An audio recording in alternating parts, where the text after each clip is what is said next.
Bienvenue sur Noir Célèbre, le podcast qui met en lumière les figures noires qui ont marqué l'histoire. Aujourd'hui, nous allons parler d'une femme qui a brisé les barrières, aussi bien dans le domaine de l'éducation, de la politique que du féminisme, Awa Keïta. Première femme africaine diplômée sage-femme, militante anticoloniale et première femme élue députée au Mali, elle a consacré sa vie à la lutte pour les droits des femmes et l'indépendance de son pays. Comment cette femme exceptionnelle a-t-elle réussi à s'imposer dans un monde dominé par les hommes? C'est ce que nous allons découvrir.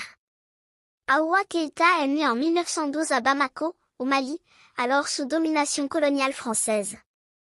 À cette époque, l'éducation des filles est quasiment inexistante.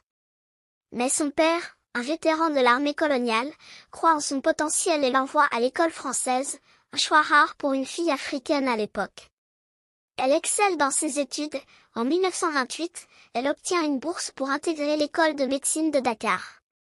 Elle y suit une formation de sage-femme, devenant ainsi l'une des premières femmes diplômées d'Afrique de l'Ouest. Aouya dira plus tard, l'éducation est la première arme de la liberté. Mais son combat ne fait que commencer. Diplômée en 1931, Awa Keïta commence à exercer comme sage-femme dans différentes régions du Mali. Au contact des populations locales, elle réalise l'ampleur des injustices coloniales. Les Africains sont traités comme des citoyens de seconde zone. Les femmes n'ont aucune voix dans les décisions politiques. La pauvreté et les inégalités sont omniprésentes.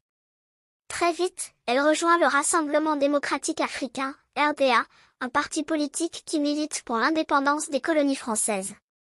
Elle aurait déclaré: notre peuple ne pourra être libre que s'il prend lui-même son destin en main. Son engagement politique lui coûte cher.